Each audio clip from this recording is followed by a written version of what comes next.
noon, Papa Dudut. Pasaway ako sa bahay, school at sa church namin. Bawal po kasi sa religion namin ang mag-boyfriend kapag wala pa sa tamang edad. O kaya ay hindi naman kasapi ng aming relihiyon. Pero mula high school hanggang college ay nakailang boyfriend na po ako. Siyempre lahat yun ay patago at hindi alam ng daddy ko. May mataas kasi siyang katungkulan sa simbahan namin at ayoko na masira ang pangalan niya ng dahil lang sa akin. Kaya naman lahat ng kalokohan ko ay ginagawa ko ng palihim.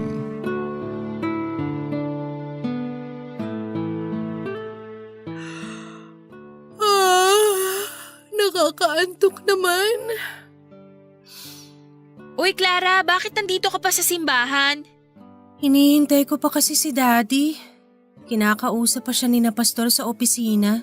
Nako, mukhang matagal pa yan. Oo nga eh. Naiinip na nga ako. Ikaw, bakit pala nandito ka pa rin? Kami kasi yung naka-assign ngayon sa pagbabalot ng mga pagkain at damit na idodonate dun sa churchmates natin na nasunugan. Inaantok na rin ako dun sa loob kaya tumakas muna ako. Parehas pala tayo eh. Nakakatamad naman kasi talaga dito sa simbahan natin. Wala man lang pogi para bigyan tayo ng inspirasyon para sipagin na umattend ng mga church service. Speaking of pogi, hindi mo pa siguro nakikilala si Nelson. Nelson?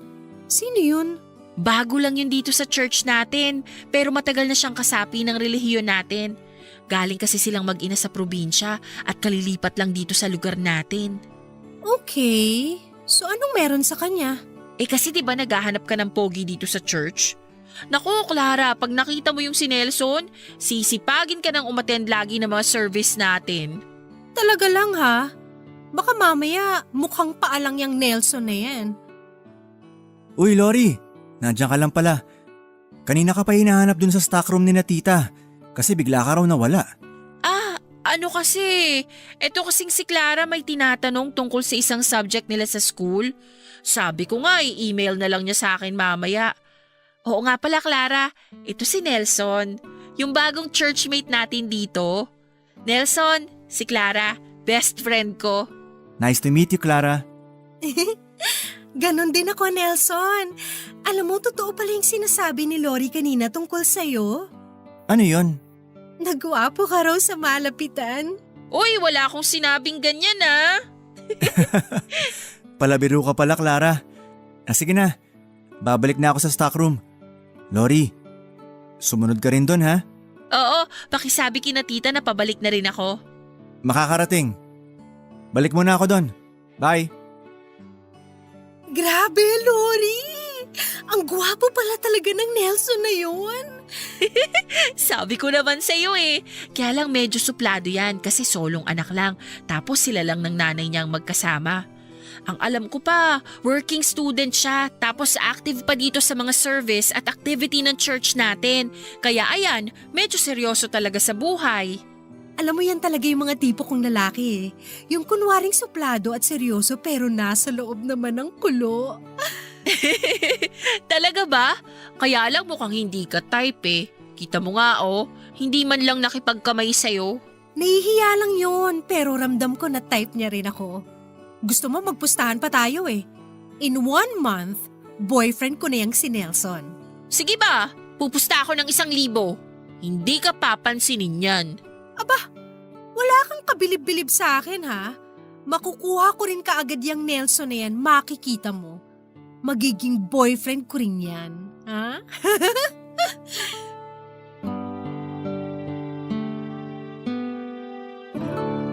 Papa Dudut, mahilig talaga ako sa gwapo. Lalo na yung maganda ang mga mata. At ang pinaka gusto ko sa lalaki bukod sa itsura ay ang pagiging suplado nila at medyo seryoso sa buhay. Hindi naman kasi sa pagyayabang, Papa Dudut, pero masasabi ko na isa akong babae na sinuwerteng makakuha ng magandang mukha at pangangatawan. Matangos ang ilong ko. Bilugan ang mga mata. Maganda ang ngipin at makinis ang kutis ko. May ilang beses na rin akong sumali sa mga beauty pageant noon at madalas naman akong nananalo. Kaya mataas ang confidence at paniniwala ko na maganda talaga ako physically. At nagiging challenge talaga para sa akin kapag may isang lalaki na hindi ako pinapansin. At tama po si Lori, Papa Dudut. Nang makilala ko noon si Nelson ay naramdaman ko na parang hindi siya masyadong attracted sa akin. Kaya naman lalo ko siyang nagustuhan. Yung itsura niya kasi talaga ang type na type ko. Matangkad, medyo matipuno ang pangangatawan at maayos din kung manamit siya. Idagdag pa na matangos din ang ilong niya at maganda talaga ang mga mata niya. Kaya naman gustong gusto ko talaga na siya ang maging boyfriend ko noon. Hindi lang dahil sa pustahan namin ni Lori. Kung hindi dahil parang na love at first sight ako kay Nelson ng araw na yon.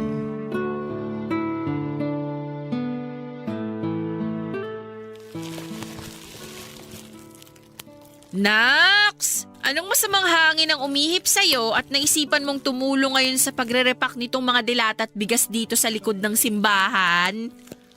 Wala lang. Ayoko lang umuwi ng maaga kaya nagpaiwan ako kay daddy dito. Ayaw mo lang umuwi ng maaga? O may pagpapakyutan ka lang dito? Wala no. Bawal na bang maging masipag paminsan-minsan? Sus! Para namang hindi kita kilala. Alam ko na yung mga galawan mo, Clara. Lalo na at mag-iisang linggo na pero hindi ka pa rin pinapansin ni Nelson. Anong hindi? Close na kaya kaming dalawa? Close ba yun? Ni hindi ka nga niya tinitignan man lang kapag nasa loob tayo ng simbahan? Siyempre, nahihiya lang yun. Ang tingin ko kasi talaga sa kanya, alam mo, mahiyain siya at may pagkatorpe. Okay, sabi mo eh. O teka, ayan na si Nelson, papalapit na dito. Oh, Lori. Akala ko may lakad ka ngayon. Na-cancel eh, kaya tumutulong na lang ako dito kay na mama. Lumabas lang siya saglit kasi bibili daw ng makakain natin. Mabuti na rin yung nandito ka para maaga nating matapos to. Hi Nelson, good morning! Nandito rin ako, katabi ni Lori.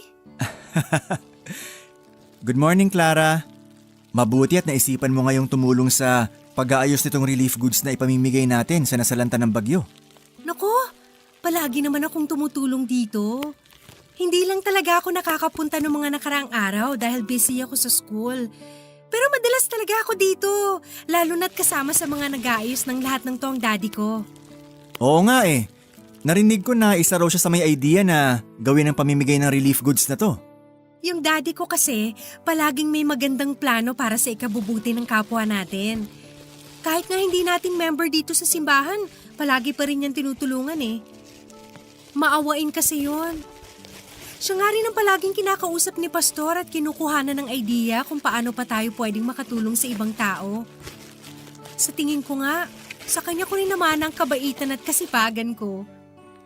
Ang sabi kasi niya, mataray daw ang mommy ko nung nabubuhay pa siya. Eh hindi naman ako mataray at suplada, kaya siguro lahat ng lambing at pait ko sa katawan, kay daddy ko talaga nakuha. Clara, excuse me lang ha. May gagawin lang muna ako sa labas. Naalala ko kasi na may nakita akong mga kahon doon na walang laman. Aayusin ko muna since nandito naman na kayo at nagre-repack ng mga dilata. Sige. Pero bumalik ka kaagad ha. Oo, kapag natapos ko kaagad yon. O siya, labas muna ako ha. Okay.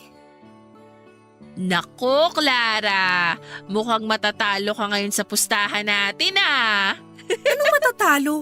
Wala pa nga akong ginagawa eh. Halata naman kasi eh. Hindi ka talaga type ni Nelson. Pakipot lang yun. Makikita mo, bibigay din yun at magiging boyfriend ko siya. Diyan naman talaga ako bilib sa'yo eh. Sa taas ng confidence mo sa sarili mo. Basta hindi ko talaga siya titigilan hanggat hindi ko siya nakukuha. Wala pa yatang lalaki ang dumidedma sa beauty ko. Bigyan mo lang ako ng ilang linggo pa. May in love din yung Nelson na yan sa akin.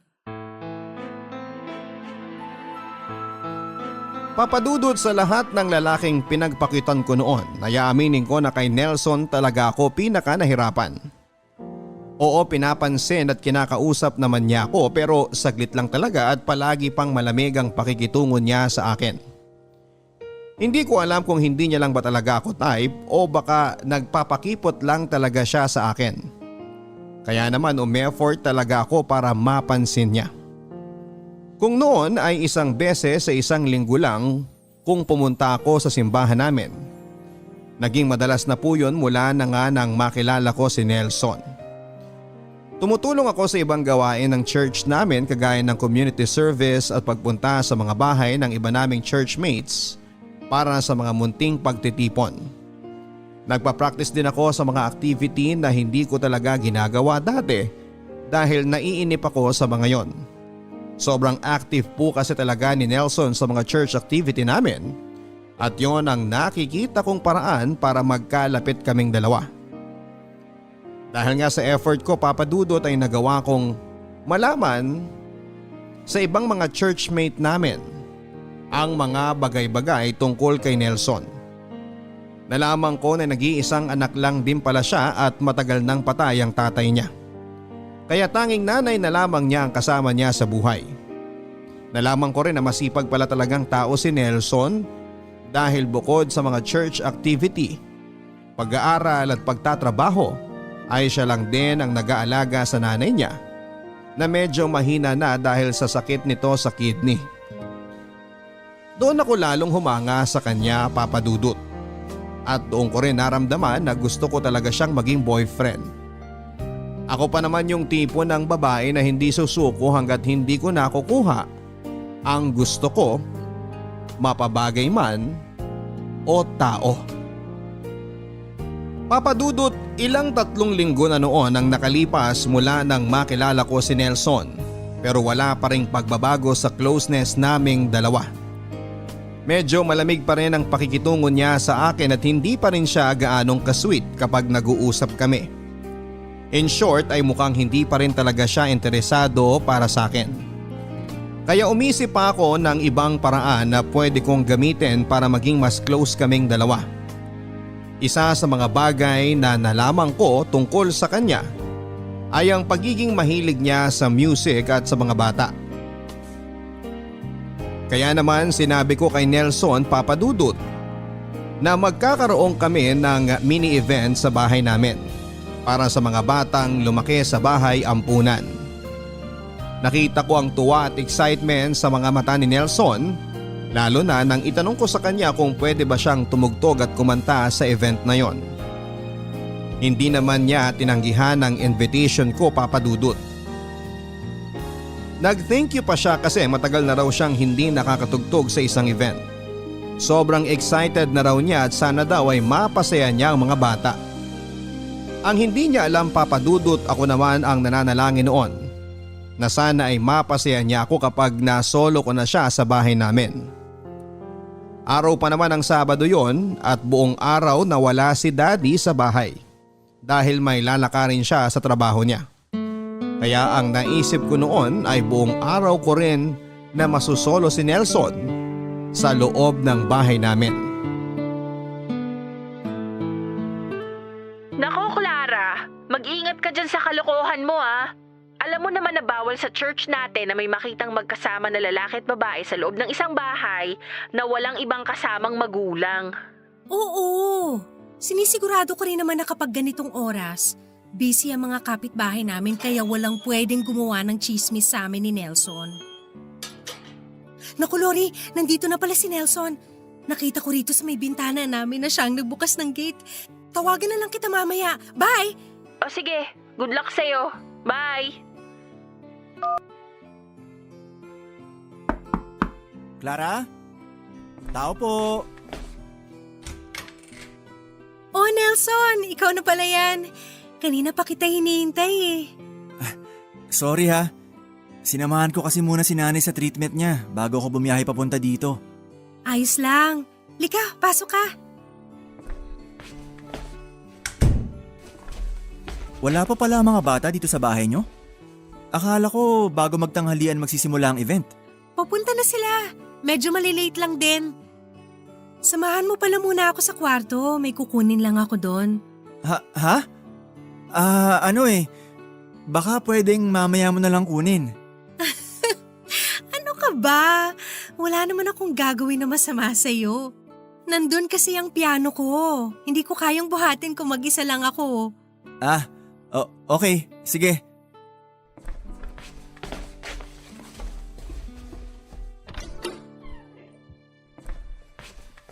Ang laki pala ng kwarto mo. Saan ba dito nakalagay ang piano mo? Bakit sinarado mo yung pinto? Clara, sandali lang. Itigil mo nga yung paghalik mo sa akin. Ikaw naman, Nelson. Napakapakipot mo. Hayaan mo na nga lang ako sa ginagawa ko. Alam mo, lalabas na ako. At mabuti pa siguro kung umalis na rin ako dahil parang wala namang event na mangyayari dito sa bahay niyo eh. Eh di tayo na lang ang gumawa ng event dito sa kwarto ko. Clara, sandali nga. Pwede bang itigil mo na yung ginagawa mo sa akin? Mali to eh. Clara, nasan ka? Nakapag-almusal ka na ba? May dala akong pagkain dito. Si Daddy? Hindi pwede to. Dapat mamaya pa siya uwi ah. Yan na nga ba sinasabi ko eh. Lalabas na ako ng kwarto mo at sasabihin ko sa kanya lahat ng kalokohan mo na to. Hindi! Hindi ka lalabas! Ah! Nelson, tama na! Ayoko sabi! Bitawan mo ako! Clara, ano ba yung sinasabi mo? Bakit pinupulit mo yung damit mo? Bitawan mo ako! Bitawan mo ako, Nelson! Lintik na! Anong ginagawa mo sa anak ko? Sir, wala mo akong ginawa na kahit ano kay Clara. Magpapaliwanag po ako. Wala po akong... Papatayin kitang hayop ka! Papatayin kita! Daddy, tama na po! Bitawan niyo na po si Nelson! Baka mapatay niyo siya!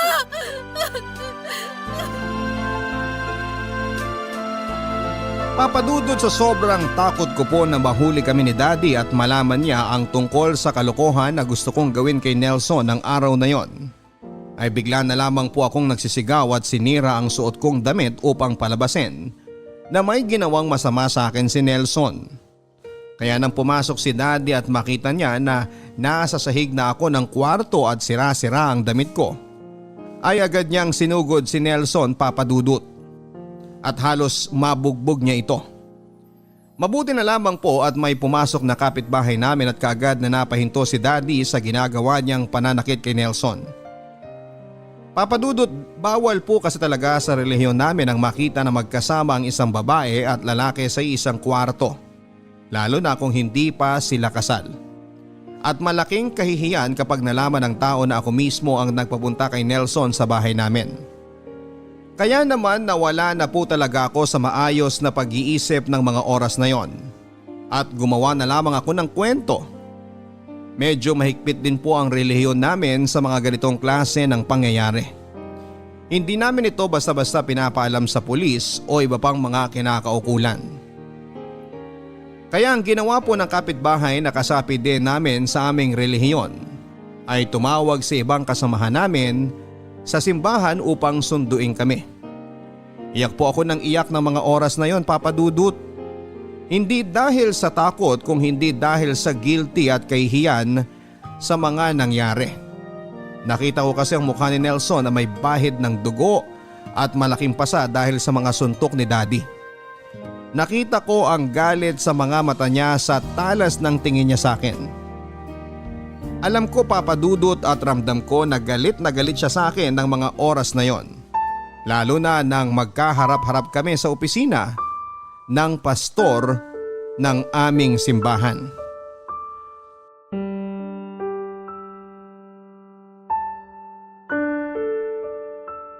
Nelson, tinawagan mo na ba ang nanay mo? Opo, Pastor. Pero baka hindi pa po siya makapunta kaagad dahil mahina pa po ang katawan niya. Kaka-dialysis lang po kasi sa kanya kanina, kaya hirap pa po siyang makakilos. Pero sa ganitong pangyayari, alam mo naman na kailangan niyang makarating, di ba? Opo, pero sana po maintindihan niyo na may sakit si nanay, kaya nga hindi rin po siya masyado nakakapunta sa mga church service natin. Kung ganon, ipapasundo ko na lang siguro siya sa mga kasamahan natin. Kahit naman ipakausap mo sa amin ang nanay ng rapist na yan, Pastor, hindi pa rin magbabago desisyon ko na ipakulong siya. Sir, wala nga po akong kahit na anong ginawang masama sa anak nyo. Napakasinungaling mong hayop ka!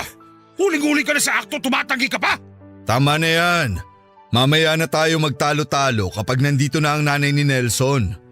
Ngayon, gusto ko munang marinig mula kay Clara ang nangyari sa loob ng bahay ninyo. Clara, paano ba talaga nakapasok si Nelson hanggang sa loob ng kwarto mo? Clara, please. Sabihin mo ang totoo. Na wala akong kasalanan. Tumahimik ka dyan! Kung hindi, sasamahin ka talaga ulit sa akin! Sandali lang! Sandali lang! Si Clara ang tinatanong ko at boses niya lang ang gusto kong marinig ngayon. Clara, sabihin mo kung ano talaga ang nangyari bago makapasok ng kwarto mo ang daddy mo. May kumatok po kasi sa pinto ng bahay namin. Nang buksan ko po, nakita ko na si Nelson pala ang bisita namin. Akala ko si Daddy ang pakay niya kaya sinabi ko po kaagad na nawala si Daddy doon at may pinuntahan. Hindi ko naman po talaga siya dapat papapasukin pero tinulak niya po ako. Hinila niya ako papasok sa loob ng bahay at papasok ng kwarto. At doon po, doon niya po sinimulang sirain ang damit ko. Clara, alam mo hindi totoo yung mga sinasabi mo. Please naman. Wala akong kasalanan sa'yo. Wala akong kahit na anong ginawa sa'yong masama. Parang awa mo na, Clara. Sabihin mo sa kanila ang totoo. Hindi kita sinaktan. Ikaw mismo nagpapunta sa akin sa bahay niyo. Hayop kang rapist ka! Huwag mong ginagawa sinungaling anak ko! Tama na yan! Igalang niyo naman ang opisina ko. Mabuti pa, Nelson, lumabas ka muna. Mamaya na lang tayo mag-usap kapag dumating na ang nanay mo. Pero Pastor… Ang sabi ko, lumabas ka na, di ba? O gusto mo tumawag na ako ng pulis para tuluyan ka ng makulong? Sige po, Pastor. Lalabas na po ako.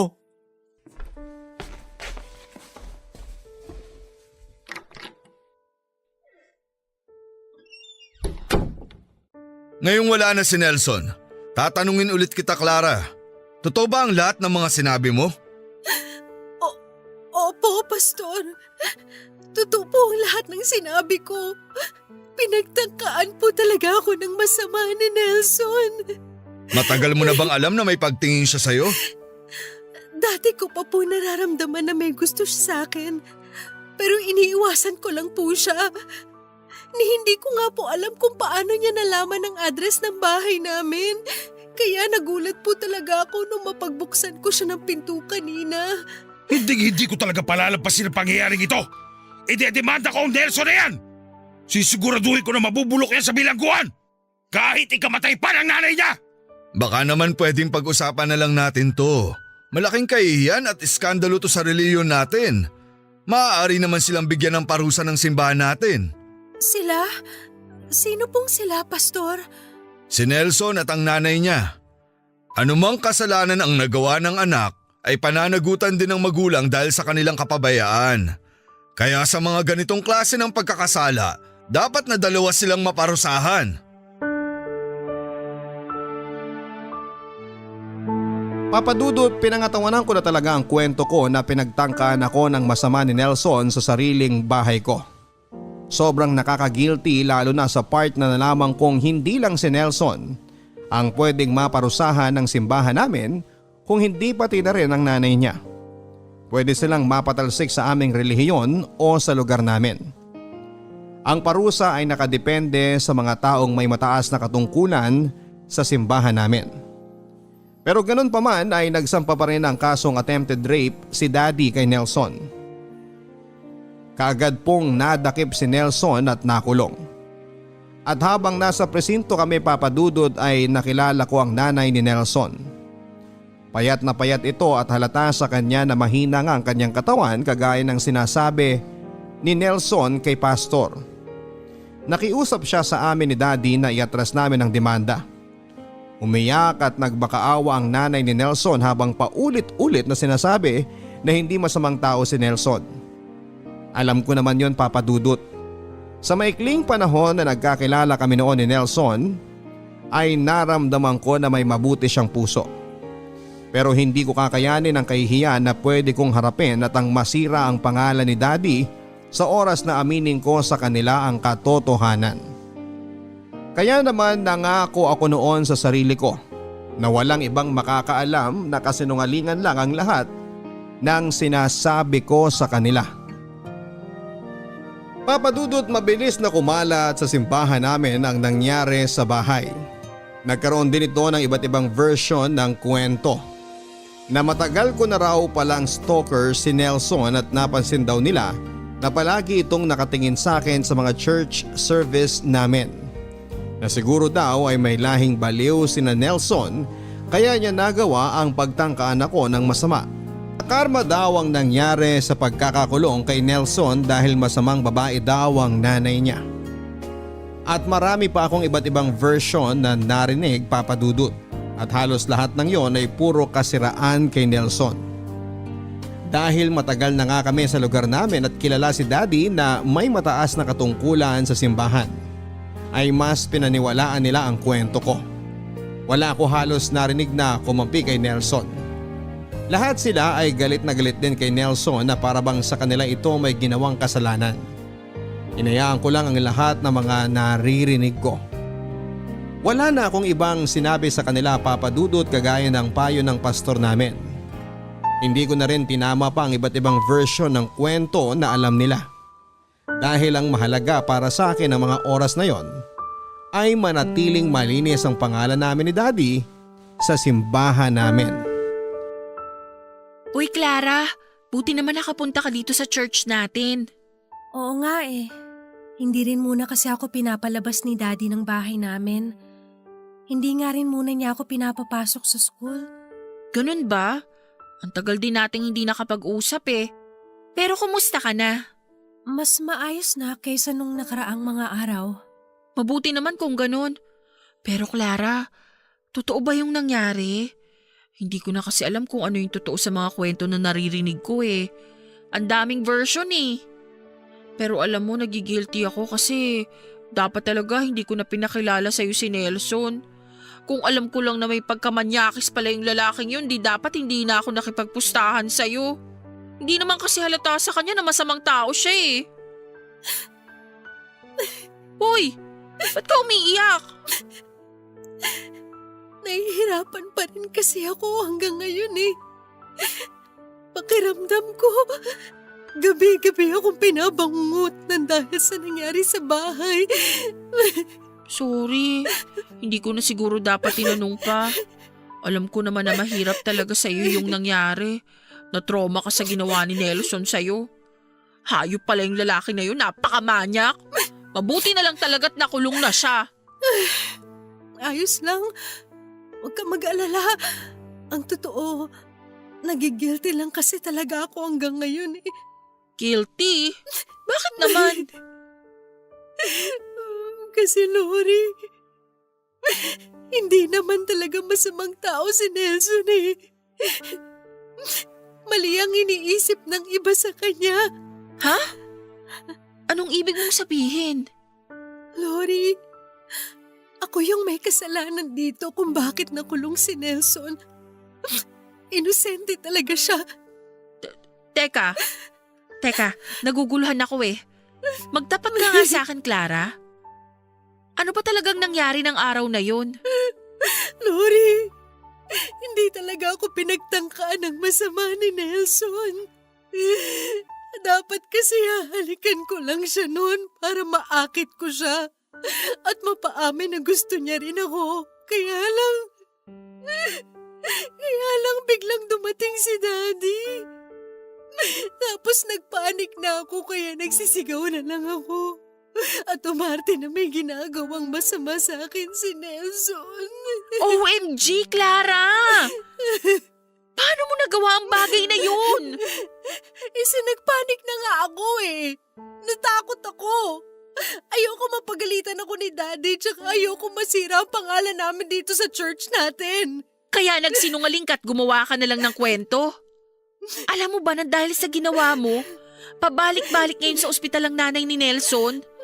Lalo siyang nanghihina at lalo silang nababaon sa utang dahil sa paghahanap ng nanay niya ng pera sa pampiyansa para kay Nelson. Kaya nga lalo ako nagigilty. Sinabi ko na nga rin kay Daddy na i-atras na namin ang kaso at hayaan na lang sina Pastor ang magparusa kay Nelson. At hahayaan mo talaga na parusahan nila si Nelson? Kahit wala naman siyang kasalanan? At least hindi siya makukulong. Ang tibay naman ng sikmura at konsensya mo, Clara. Naghihirap na nga yung mag-ina na yun tapos lalo mo pang pahihirapan ang buhay nila? Anong klaseng pag-iisip meron ka? Huwag ka na magalit sa akin, Lori. Alam ko naman na kasalanan ko talaga lahat to eh. At hindi na talaga kinakaya ng konsensya ko kaya sinabi ko na sa'yo ang totoo. Hindi ko kailangan na kampihan mo ko dahil ako talaga ang masama dito. Pero ang gusto ko lang, makinig ka sa akin.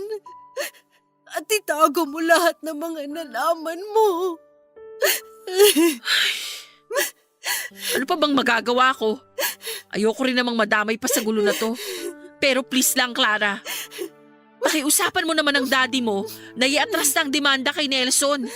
Kahit yun na lang ang magawa mo.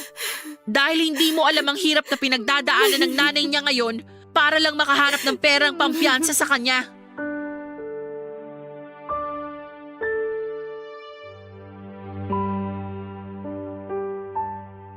Papa Dudut, may konsensya naman po ako kahit papaano. Kaya nga po gabi-gabi akong hindi nakakatulog noon dahil sa nangyaring yon. Gabi-gabi rin po akong umiiyak dahil hindi ko maitama ang mali ko. Hindi ko magawang sabihin sa lahat ang totoong nangyari. Pero pinipilit ko pa rin na pigilan ang sarili ko na aminin ang katotohanan. Ang nasa isip ko kasi noon, Papa Dudut, alam ko na makukonvince naman ni na pastor at iba pa naming churchmate si Daddy na iatras ang demanda. Ayaw talaga kasi ng gulo o iskandalo ng relihiyon namin. Anumang hindi pagkakaunawaan, sakitan o masamang pangyayari, krimen man o hindi, hanggat maaari ay inaayos ng mga pastor sa amin o kung sino mang may mataas na katungkulan sa simbahan. Pagkakasunduin ang dalawang involved sa gulo at paparusahan nila ang dapat na parusahan. Hanggang sa makalimutan na nga ng lahat ang pangyayaring yon. Ganon po ang gusto ko na mangyari, Papa Dudut. Na iatras na ni Daddy ang demanda kay Nelson at hayaan na lamang ang simbahan na magparusa sa kanya sa kasalanan na hindi niya ginawa. Sigurado naman kasi ako na hindi kasing bigat ng parusa sa bilangguan ng ibibigay na parusa ng simbahan namin kay Nelson at sa nanay niya. Alam ko na inosente talaga siya pero hindi ko kaya na sirain ang pangalan ko para lamang malinis ang pangalan niya. Kaya eto lang ang tanging paraan na nakikita ko noon para matulungan siya. Ang i-convince si Daddy na iatras na namin ang demanda laban kay Nelson. Kahit papaano rin, Papa Dudut, ay nakahinga na nga ako ng magaan. Noong nalaman ko na pansamantalang nakalaya si Nelson dahil sa piyansa na ibinayad ng nanay niya.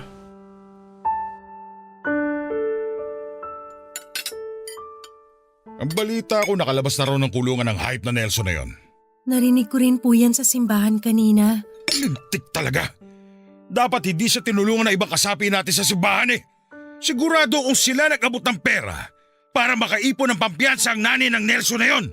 Mabait naman po ang nanay ni Nelson, Daddy. Kaya po siguro marami ang tumulong sa kanya para makaipon ng sapat na pera. Anong mabait? Eh yun din naman ang sabi nila kay Nelson nung bago pala siyang umati sa simbahan natin ah. Kunwaring maamong tupa ang mukha at kilos. Demonyo naman pala ang budi ng hayop na yon.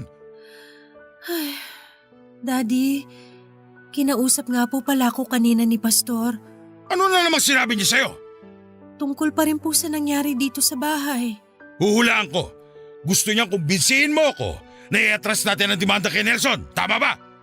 Opo, Daddy. Ganon nga po. Alam mo, hindi ko maintindihan ang pastor natin na yan eh. Gusto niya ng katahimikan sa simbahan at relihiyon natin. Pero hindi niya naman maitama ang mali na ginagawa ng mga kasapi natin sa simbahan. Pero hindi po ba may nakalaan naman po silang parusa para sa mga kasapi na nagkasala? Oo nga! Pero sa ginawa ng hype na Nelson na yun sa'yo, hindi ko aayaan na sila magbigay ng mababaw na parusa. Pero Daddy, mukha naman pong tama sina Pastor. Para sa ikatatahimik nating lahat, bakit hindi na lang po natin iatras ang demanda kay Nelson? Bakit ko naman gagawin yon? Parang sinabi mo na rin na hayaan ko na lang siya nasaktan at gawin ka na masama. Ikaw pa na nag-iisang anak ko? Kaya kahit ilang pastor pa kumausap sa akin, hindi na magbabago ang desisyon ko, Clara. Dahil gusto kong makitang nabubulok sa bilangguan ng hype na Nelson na yon. Daddy, ako na po yung nakikiusap. Iatras na lang po natin ang demanda sa kanya. Ano ba yung sinasabi mo, Clara? Ginawan ka na nga na masama ng lalaki na yon. Tapos ang gusto mo pa, hayaan natin siyang makalaya na lang at muli magpasarap sa buhay niya. Eh kung gawin niya ulit yun sa ibang babae. Mabuting tao po si Nelson. Kung mabuting tao siya, hindi kanya pagtatangkaan na masama. Hindi niya naman po talaga ako pinagtangkaan ng kahit na ano. Wala po siyang ginawa na kahit anong masama sa akin. Teka nga, linawin mo nga yung sinasabi mo, Clara. Daddy, nagsinungaling po ako sa inyo. Lahat po ng sinabi ko na nangyari, gawa-gawa ko lang. Hindi totoong pinagtangkaan kanyang pagsamantalahan dito sa loob ng pamamahay natin? Oo po. Ako po talaga nagpapunta sa kanya dito. Tapos bigla po kayong dumating. Nataranta po ako at natakot. Kaya po sumigaw na lang ako at nagpanggap na ginagawa ng masama ni Nelson. Daddy, wala po talagang kasalanan si Nelson. Inosente po siya. Iatras na po natin ang demanda sa kanya, please. Hindi natin gagawin yan. Pero Daddy, wala po talaga siyang kasalanan. Aaminin ko na lang po ang totoo sa kanilang lahat. Sasabihin ko po na nagsinungaling ako at aakuin ko na lang lahat ng kaparusahan na dapat sa kanila ng nanay niya. Yan ang hindi mo gagawin, Clara. Dahil alam mo kung anong pwede mangyari sa pangalan natin kapag nalaman nila ang totoo. Alam mo kung ano ang pwedeng mawala sa atin. Kaya ito ang tandaan mo. Wala kang kahit na sinong pagsasabihan ng tungkol sa bagay na yan. Wala! Dahil kapag lumabas ang totoo, itatakwil talaga kita bilang anak ko.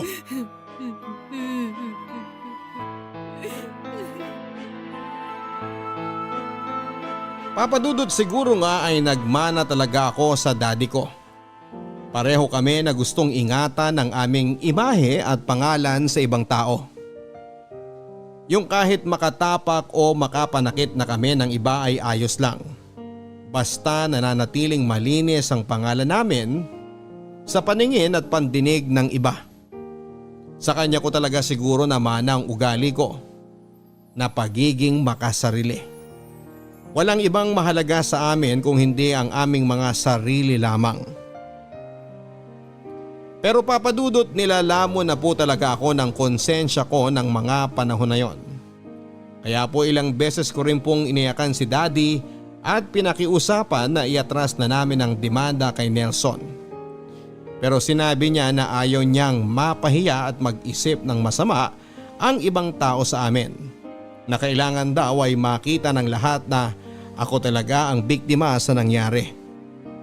Hindi niya raw hahayaan na mangyari na dahil sa kalokohan ko ay mawala sa kanya ang katungkulan niya sa simbahan na matagal niyang iningatan at pinagpaguran. Kaya para daw sa ikakatahimik namin ay gusto niya raw talaga na makulong si Nelson. Naging triple po tuloy ang pagka-guilty ko noon, Papadudot. Gustong gusto ko na po kasi talagang itama ang naging pagkakamali ko. Pero paano ko gagawin yon kung ang gusto ng daddy ko ay ipagpatuloy ang kasinungalingan na inumpisahan ko? Papadudot, may 3 buwan din ang lumipas. Bago ako bumalik sa pag-aaral ko noon, kinuha ko ulit ang mga subject na hindi ko na nagawang pasukan at tapusin bago nangyari ang gulo sa pagitan namin ni Nelson. Mahirap pero pinilit ko na ibalik sa normal ang buhay ko. Lalo na at hindi ko na rin nakita pa noon si Nelson. Hindi na kasi siya uma-attend ng mga church service namin, Papadudot. Ang balita ko rin ay lumala raw ang sakit ng nanay niya kaya kinailangan niya itong palaging bantayan. Huminto na rin daw siya sa pag-aaral dahil nga sa nabaon na raw sila sa utang. At siguro dahil na rin sa kahihiyan ay hindi na siya nagpapakita pa sa simbahan namin. Hindi pa rin inatras ni Daddy ang demanda, Papa Dudut. Pero si Pastor ay hindi rin sumuko sa pagkumbinse kay Daddy na tapusin na ang gulo. May nakahanda naman raw na parusa para kay Nelson at sa nanay nito.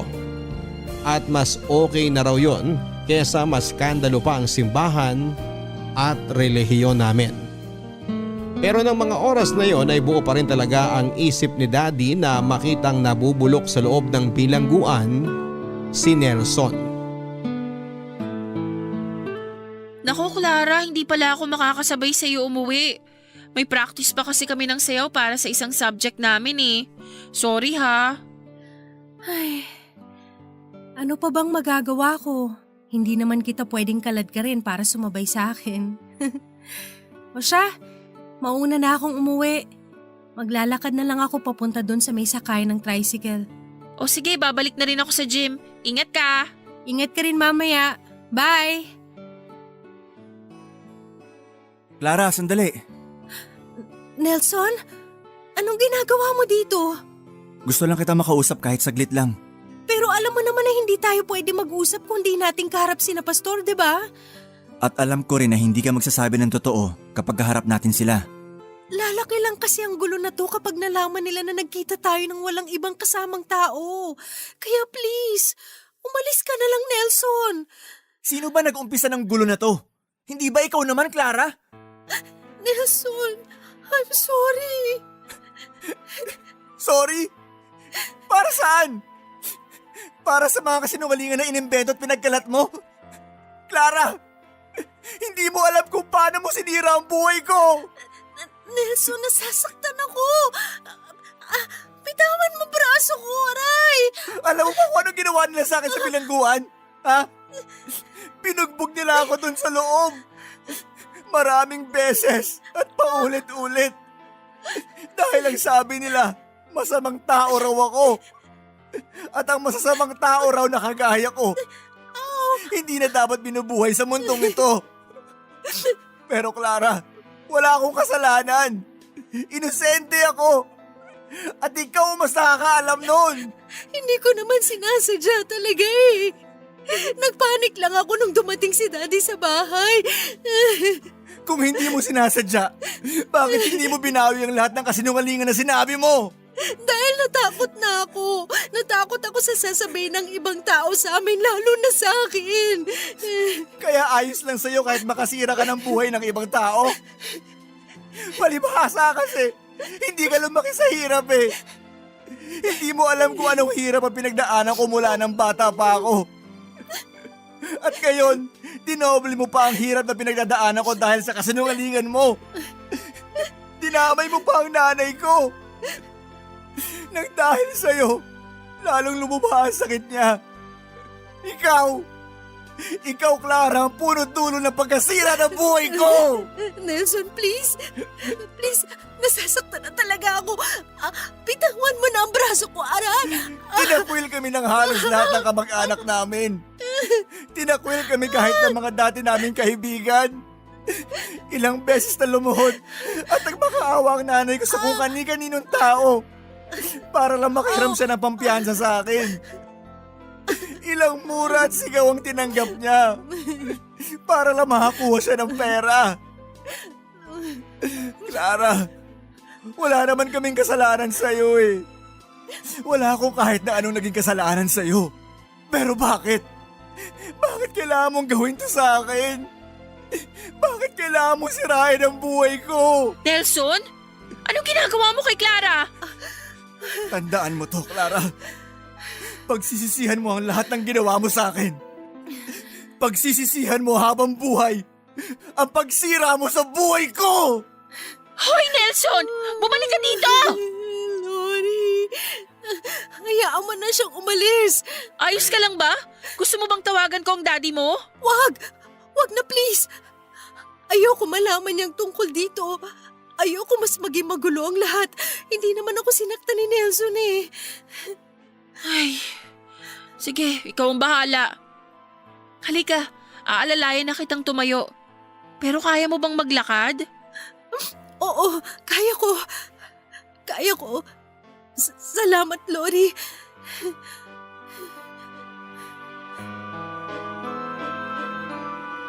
Papadudot, sa totoo lang po ay natakot ako noon sa biglang pagsulpot ni Nelson sa harapan ko. Lalo na sa paraan niya ng pakikipag-usap sa akin. May gigil at galit ang bawat salitang binitawan niya. Ramdam ko rin ang bigat na dinadala niya dahil sa luha sa kanyang mga mata. Yon ang unang pagkakataon na nakita ko ulit siya pagkatapos naming magharap-harap noon sa presinto. Malaki po ang pinayat niya. Nagkaroon din siya ng makapal na balbas at bigote. Halos lumampas na rin sa may batok niya ang makapal niyang buhok at halata sa lalim ng eyebags niya na ilang araw na siyang hindi nakakatulog ng maayos. Malayong malayo na po ang itsura niya sa gwapong Nelson na nakilala ko dati. At alam ko na lahat ng yon ay dahil sa akin. Nang makauwi po ako ng bahay ay hindi ko sinabi kay Daddy ang tungkol sa ginawa sa akin ni Nelson, Papadudut. Pinakiusapan ko rin po si Lori na sana ay wala na siyang ibang pagsabihan para hindi na rin lalo pang maiskandalo si Nelson. Sa ginawa niya kasing yon ay alam ko na siya lang din ang mas mapapahamak. Kaya pinilit ko na lamang ang sarili ko na pakalmahin at itago ang lahat. Bakit parang ang daming tao ngayon sa labas ng simbahan? Oo nga po, Daddy. Napansin ko rin po yun kahit kanina nung nagpark tayo ng sasakyan sa labas. Wala namang espesyal na okasyon ngayon. Tsaka masyado pang maaga para sa service ni Pastor. Baka po merong may birthday kaya parang may okasyon ngayon. O siya, sige, maiwan muna kita dito. Pupuntahan ko lang muna si Pastor sa opisina niya, ha? Sige po, dito ko na lang po kayo hihintayin na makabalik. Nasaan kaya si Lori? Nakita ko na ang mama niya sa labas kanina eh. Bakit hindi ko pa rin siya nakikita dito hanggang ngayon? Clara, nandito ka na pala sa simbahan. Medyo kararating lang din. Saan ka pala galing? Nakita ko na kasi ang mama mo sa labas kaya akala ko makikita kagad kita. May inayos lang akong gamit sa stockroom. Ah, okay. Lori, bakit pala parang ang daming tao ngayon dito sa simbahan? Akala ko meron lang may birthday pero parang hindi naman kasi ang seseryoso ng mukha ng mga churchmate natin. Clara, hindi mo pa ba alam ang nangyari? Magtatanong ba ako kung alam ko na? Ano ba kasi yun? Ano kasi? May nangyaring hindi maganda sa bahay ni na Nelson kaninang umaga. Ha? Ano yun? Sabihin mo sa akin, Lori. Ay, namatay na kasi yung nanay ni Nelson kahapon. Tapos kaninang umaga, nakita naman siya ng pinsan niya sa bahay na walang malay. Clara, huwag ka masyadong mabibigla sa susunod kong sasabihin sa'yo ha. Pwede bang sabihin mo na lang sa akin ang lahat ng nalalaman mo, hindi yung pinapakaba mo pa ako ng ganito? Clara, si Nelson kasi, nagtangka siyang magpakamatay.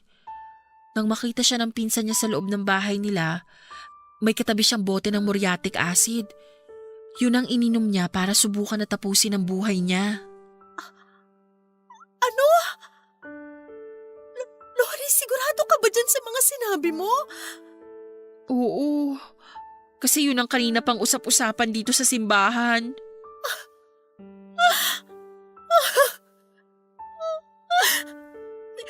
Kumusta si Nelson? Maayos na bang lagay niya? Nakaligtas ba siya mula sa ginawa niya? Hanggang ngayon, critical pa rin ang lagay niya. Ang narinig ko pa mula sa mga kasapi natin dito sa simbahan na may mataas na katungkulan. Nagtatalo sila kung magpapadasal pa ba sila para sa kaligtasan ni Nelson o hindi na. Alam naman kasi natin na napakalaking kasalanan ang ginawa niya. Ako may kasalanan nito eh. Kasalanan ko kung bakit yung nagawa ni Nelson. Huwag mong sabihin yan. Hindi mo naman inutos kay Nelson na subukan niyang magpakamatay eh. Pero kung dahilan ko bakit nasira ang buhay niya, kaya parang ako na rin na nagtulak para gawin niya yun. Kasalanan ko talaga to, Lori. Kasalanan ko lahat ng to. Dapat sinabi ko na lang ang totoo. Hindi ko na dapat tinago pa yun. Dapat hindi ko na lang ibinintang sa kanyang naging pagkakamali ko. Tama na, Clara. Baka may iba pang makarinig sa mga sinasabi mo eh. Ay, hayaan mo na lang ang nangyari. Hindi na rin naman natin maibabalik ang lahat eh. Ipagdasal na lang natin na sana mailigtas siya ng mga doktor.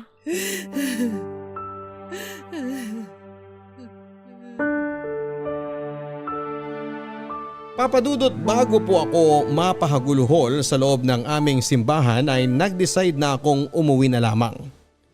Pinasabi ko kay Lori na sabihin kay Daddy na nauna na akong umuwi. At nang makarating ako sa bahay ay hindi ko na po talaga napigilan pa ang sarili ko na umiyak ng umiyak. Hindi ako makapaniwala na ang simpleng tuksuhan at pustahan namin ni Lori ay pwedeng makasira ng isang buhay. Naisip ko noon na dapat ay hindi ko na lang sinama sa trip ko si Nelson. Na dapat ay hindi na lang ako nagsinungaling at gumawa ng kwento. At dapat ay hindi ko na lang siya pinahamak. Nang makauwi naman ng bahay si Daddy ay nalaman ko na ligtas na ang buhay ni Nelson, Papa Dudut. Halos maiyak ako sa tuwa nang marinig ko yon. Pagkalipas lang ng ilang araw ay binalita naman sa akin ni Lori ang naging kalagayan pa ni Nelson. Nagkaroon daw siya ng komplikasyon dahil sa ginawa niya. Nasunog ang lalamunan niya dahil sa ininom niyang muriatic acid. Kaya kinailangan ng butasan ang tagiliran niya at lagyan ng tubo upang doon na padaanin ang lahat ng kakainin niya. At ang lahat ng pagkain na yon ay kailangan ng i-blender upang hindi mahirapan ang katawan ni Nelson na i-digest yun. Ang masama pa doon, Papa Dudut, ay panghabang buhay na raw ang sitwasyon na yon. Nang kausapin nga raw si Nelson ng mga kasapi ng simbahan namin ay sobra daw ang pagsisisi niya sa ginawa niya.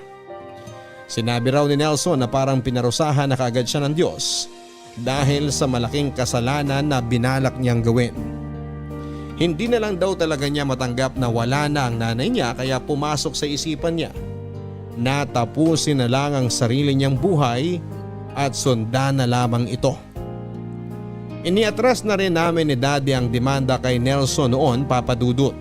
At pagkalipas lang ng 2 buwan ay nalaman ko na umalis na siya sa lugar namin bilang parte at pagtanggap niya ng parusa ng aming simbahan sa kanya. Mula noon ay hindi na ako nakarinig pa ng balita tungkol sa kanya. Papa Dudut, hindi rin naman po naging madali para sa akin ang tanggapin ang lahat ng mga nangyari. Sobrang na-depress po talaga ako ng mga panahon na yon. At sumagi na rin sa isipan ko na tapusin na lamang ang buhay ko. Dahil alam kong yon lang ang sapat na kabayaran sa kasalanan na mga nagawa ko.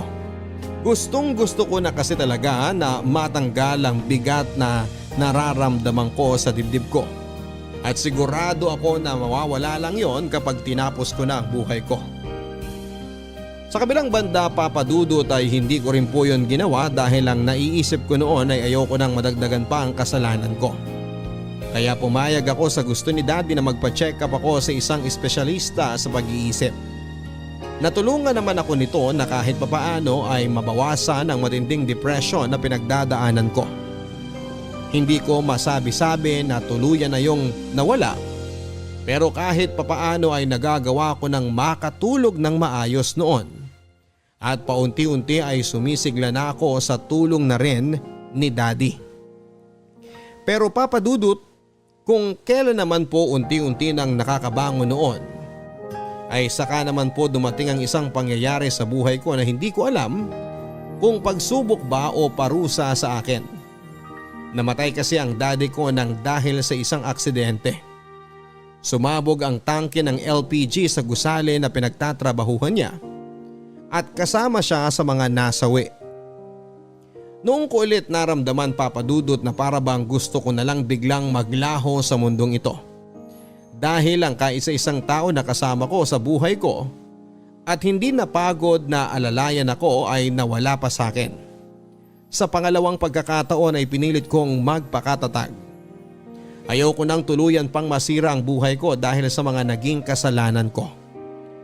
Tumira ako noon sa mga kamag-anak ko at nagpatuloy sa pag-aaral habang pilit na kinakalimutan ang lahat ng mapait na parte ng alaala ko. Mahirap, sobrang hirap po Papa Dudut. Pero wala naman akong ibang pagpipilian. Kesa mahirapan akong tanggapin ang lahat ay mas mabuti pa na kalimutan ko na lamang. Pero hindi ko rin naman masasabi na nagawa ko yon Papa Dudut dahil kahit halos 20 taon na ang nakakaraan ay parang sariwang-sariwa pa rin dito sa dibdib ko ang sakit. Nagigilty pa rin ako dahil sa kasinungalingan na pinagkalat ko noon. At kagaya ng sinabi ni Nelson sa naging huling pag-uusap namin, habang buhay ko talaga sigurong sisisihin ang sarili ko dahil sa pagsirang ginawa ko sa buhay niya. Papa Dudut, dito ko na po tinatapos ang sulat ko na ito. Maraming salamat po sa pagpili at pagbabasa ng kwento ko para sa araw na ito. At sana sa oras na marinig ko na tong maere sa inyong programa ay maging tulay na ito para tuluyan ko nang makalimutan ang lahat ng masasamang nangyari sa buhay ko. Dahil sa maniwala kayo at sa hindi ay 20 taong ko na pong pinagsisisihan ang kasalanan na nagawa ko noon. Ang inyong forever kapuso at kabarangay, Clara.